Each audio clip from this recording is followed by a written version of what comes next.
So, I was watching Game of Thrones last night, and as I'm wont to do, I also watch a few review videos by various people, organizations, everything. Um, for the record, I have been very critical of Game of Thrones since probably around, what was it, season 5, when they kind of butchered the Dorne storyline. But I watch it every now and then to kind of keep a more, I suppose, active engagement into how I would criticize the writing. Um, pointing out its flaws, pointing out its merits as well. The good things, the bad things. Usually, when it comes to Game of Thrones, or when it comes to really anything on TV, I kind of criticize the things that don't make sense from a combat military perspective.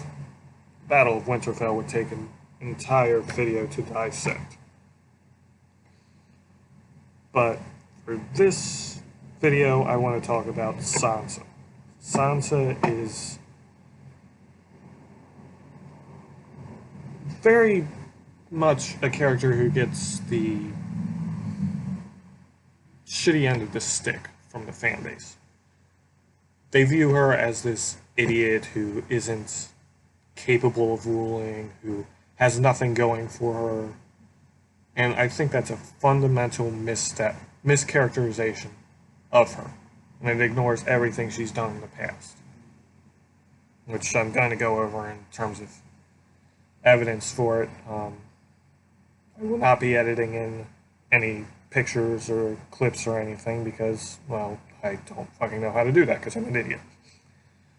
Now, I don't really know how to do it, and I've got finals to study for, but this has been on my mind since last night and actually kept me awake.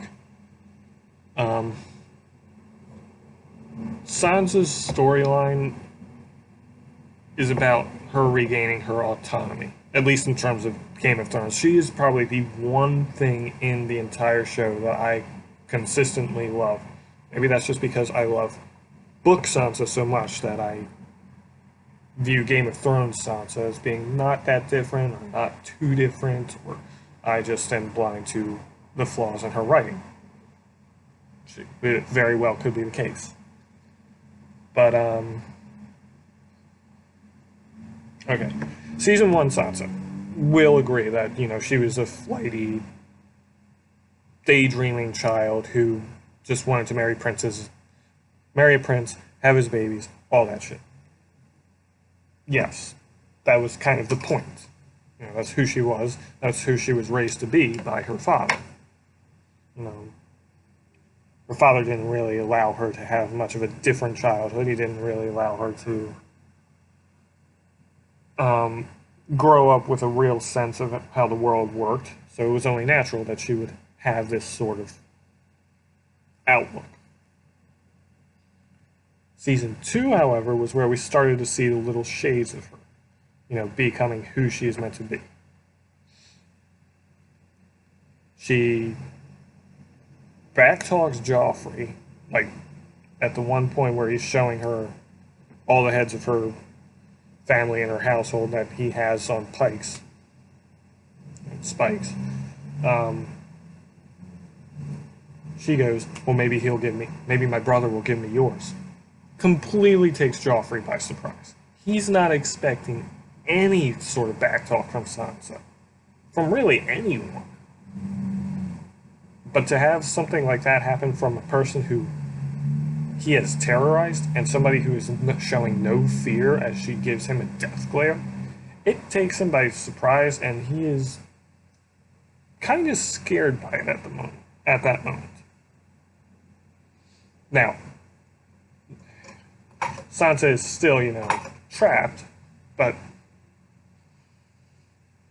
I'd say that that's still something. She was able to instill a little bit of fear and shock into somebody who is largely a bully.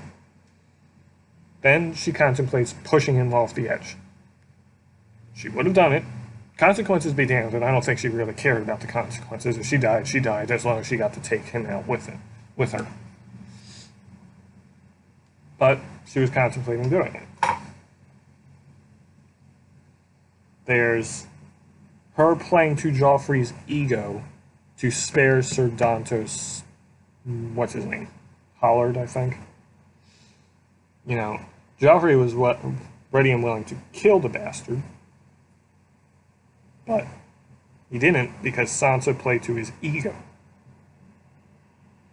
And there have only been 3 people in the course of the series that have ever been able to even influence Joffrey's decision making. The first 2, and the ones who have the most control over him, are Marjorie and Tywin. Sansa does not have that level of control because she is his prisoner and he enjoys terrorizing her. But she is still able to get a little bit in there. She is still able to influence him to a degree. Not enough to make a difference on her own life, but enough to actually make a difference on other people's lives.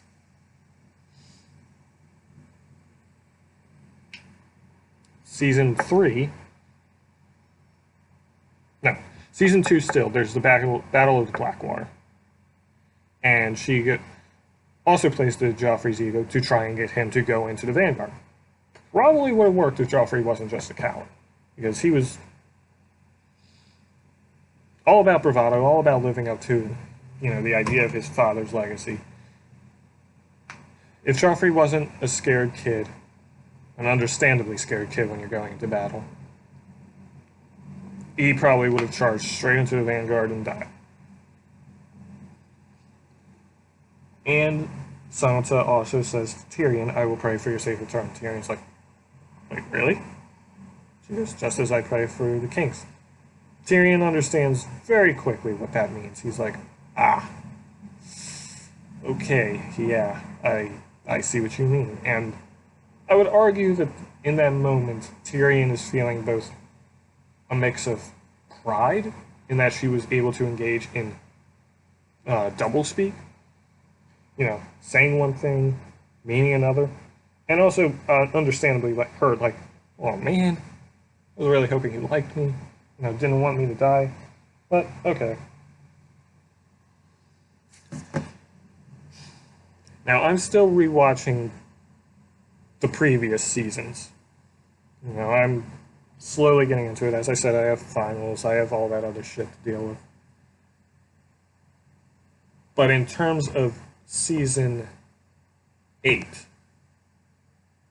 I find that her writing is one of the most consistent aspects of her character.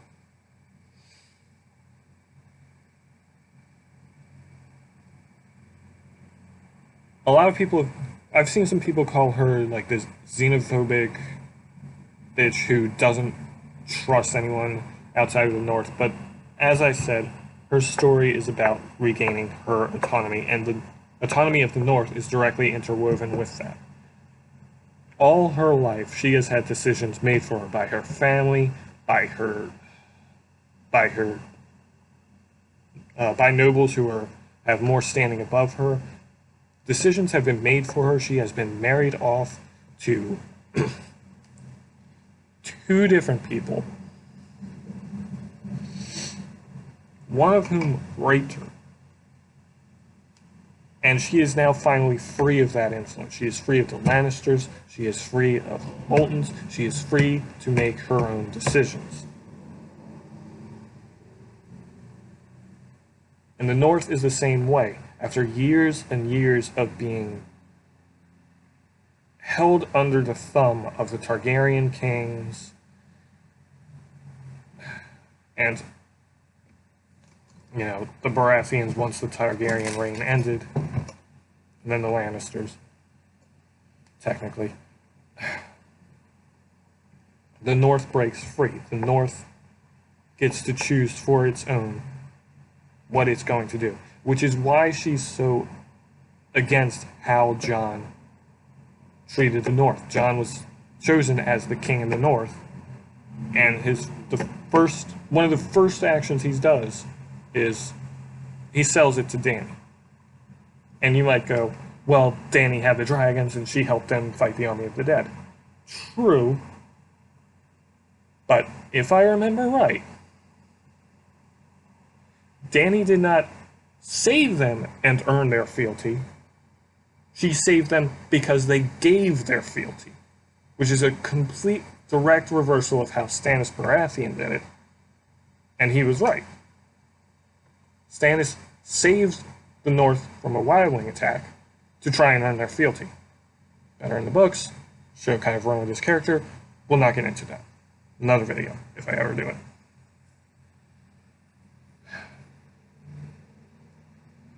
Where was I? Yeah. That's what Sansa, that's part of why Sansa does not trust Dany. You know, not only was this decision for the North, and by extension for Sansa, made without her input, without her decision making, without any sense of her being treated to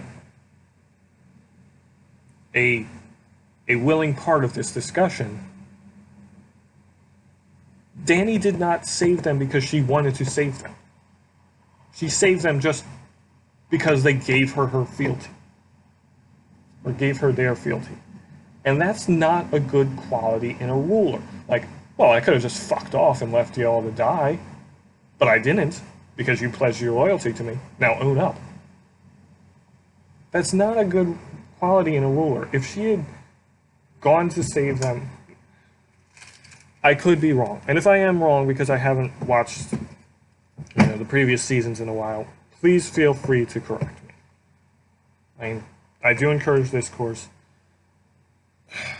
I'm just trying to get all these thoughts out of my head.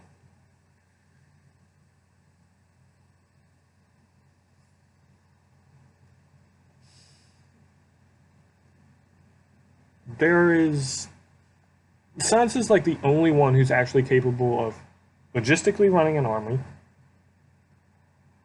running the actual governance of somewhere,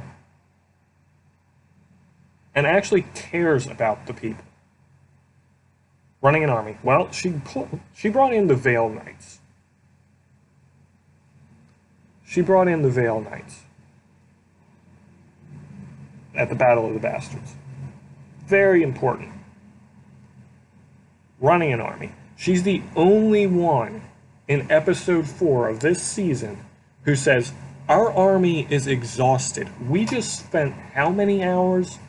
Because the battle would realistically have been longer than 1 hour.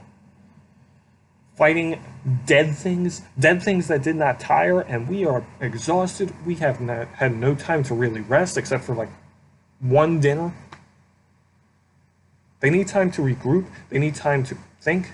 They need time to pull together and just kind of get their energy back. You don't want to be marching an army into battle after battle after battle after battle. That's one of the ways that you're going to fuck things up.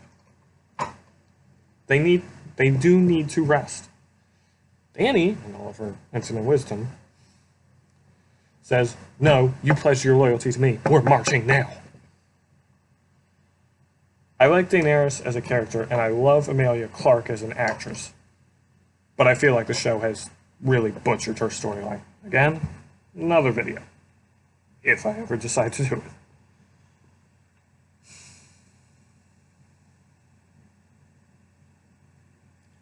So Sansa knows that the army needs time to recuperate. Not just the army. Dany's dragons. One of them got injured to the point where it has trouble flying.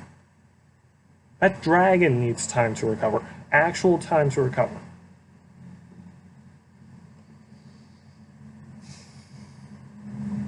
And Sansa has shown that she cares about her people.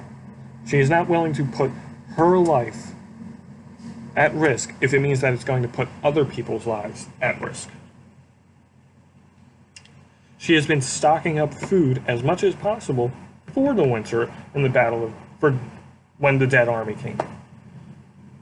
Food which I will say that Dany's forces have been, you know, slowly dwindling prior to the battle. And Dany had come with like no way to feed her army. She was just kind of like leeching. Which may not be, you know, a completely fair point to hold against her. It's just kind of like half and half. Because, again, that army was needed. And Arya does say, you know, we needed them. Yes, yes, I will grant that. It's just, there's a reason Sansa does not care for it. And I feel like that's what people are ignoring. Sansa's storyline is directly interwoven with the North storyline, a reclamation of autonomy after a lifetime of decisions have been made for you. Decisions that have hurt you.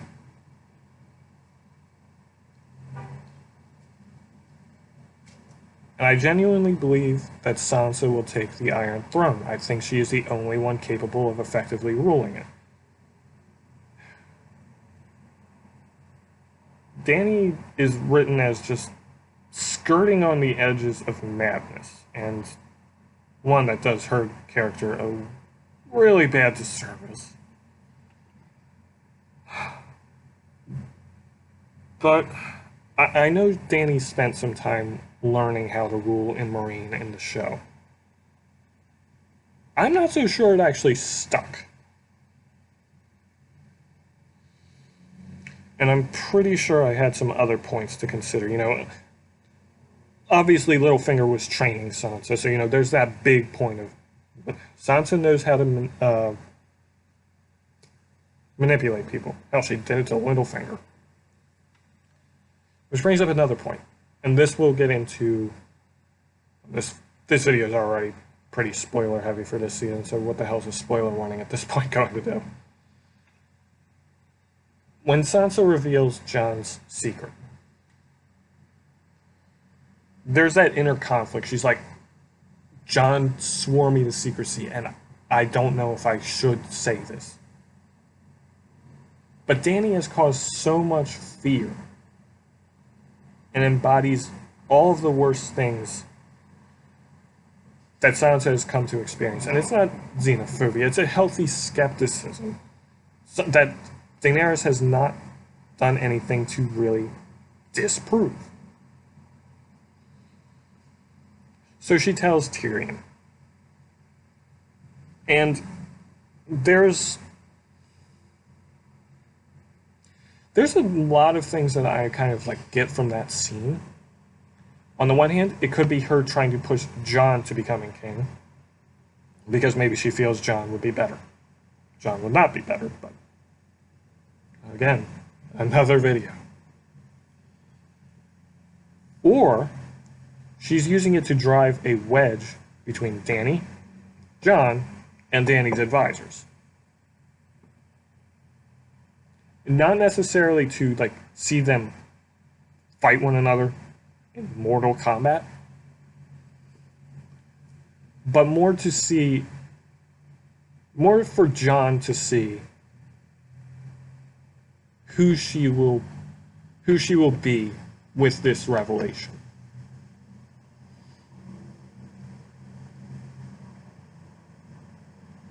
Dany has like two options. She can either admit Jon has the better claim to the throne and abdicate her own claim and support him, or she will continue to press her claim, a claim in which she has no real standing at this point. She has a name, and by and large, there are probably still some Targaryen supporters out there who would like to take advantage of the fact that Westeros is completely fucked from all the chaos. But a lot of people have also just... It's been 18 years, and the Targaryen name is not as well respected or beloved as it used to be. And Dany has no sort of circle around her. Like, this is a common thing throughout all the shows. is that Dany in the north parallels Viserys with the Dothraki. Viserys looks at his sister and she's beloved, and she's like, they love her. And Dany's sitting there in the north, and she's looking at everyone, and they're like, and she's like, they love them, and I have no one here. Like, Theon returned to the north to fight for Sansa. Jon has the wildlings, he has his friends, he has his family. Daenerys has no one, and I'm hoping that this season will have Daenerys realize that her place isn't in Westeros anymore. Her place is, in Essos,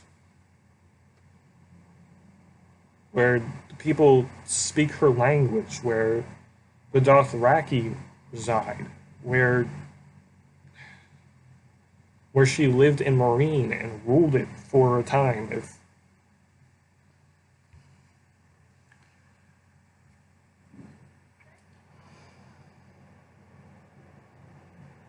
And one thing I want to just touch on briefly, Sansa has quite a good circle around her. She has Brienne of Tarth, Sandor Clegane, to a degree. Sandor's probably more close. He's probably closer to Arya because they had so much more time together. But there's still that level of, commonality between them, respect, understanding, and a certain level of affection. She has her family.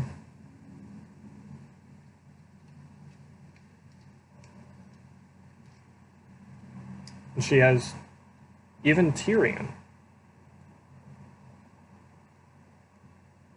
So there's just she has a lot of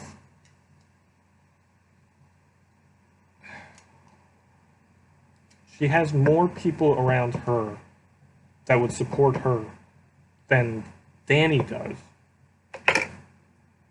And I think that's a very important thing to consider. Now, I'm still rewatching the series. I need to make that disclaimer. Feel free to chime in with, this episode or this episode or this episode. Sansa did this. What are your thoughts on it, or how do you react to it? And I'll pull it up, I'll watch it, and then I'll come back with a response video. But Sansa's characterization has been one of the most consistent things, and it's not born out of xenophobia. It has nothing to do with xenophobia. If it had anything to do with xenophobia, she would not have accepted help from wildlings. She would have accepted help from Tyrion. She would not have accepted help from Varys. It has nothing to do with xenophobia. It has to do with Dany.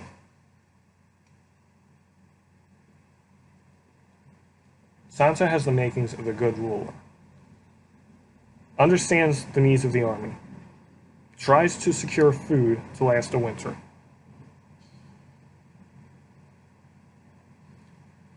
Knows how to play people while not making her own motives or thoughts abundantly obvious. Sansa would be probably one of the best rulers this North has ever seen. And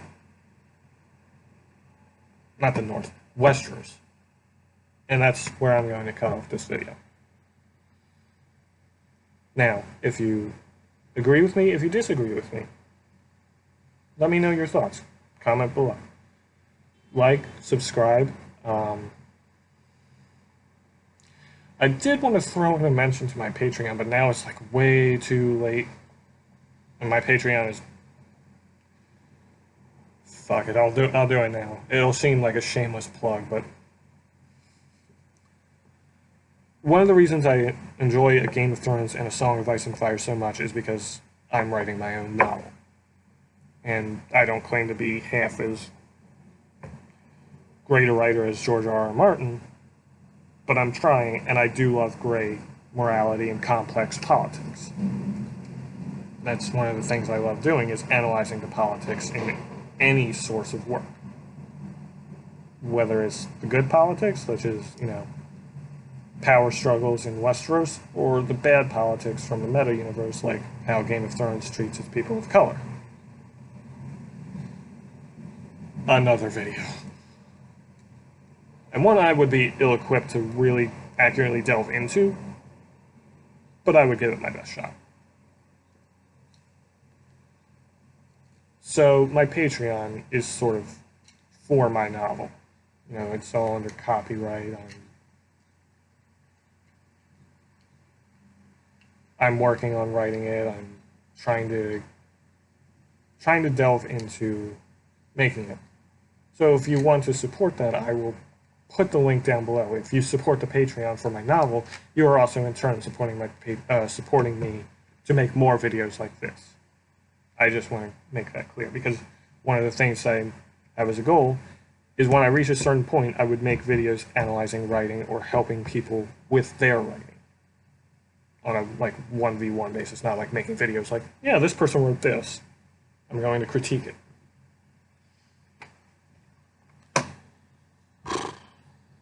And I apologize if I seem a little bit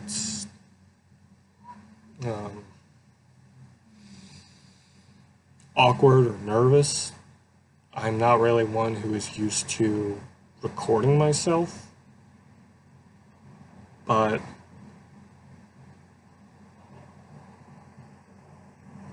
anyway, like, comment, subscribe, and if you want to support me on my Patreon, well, I'll put the link down for you. Thank you. Bye.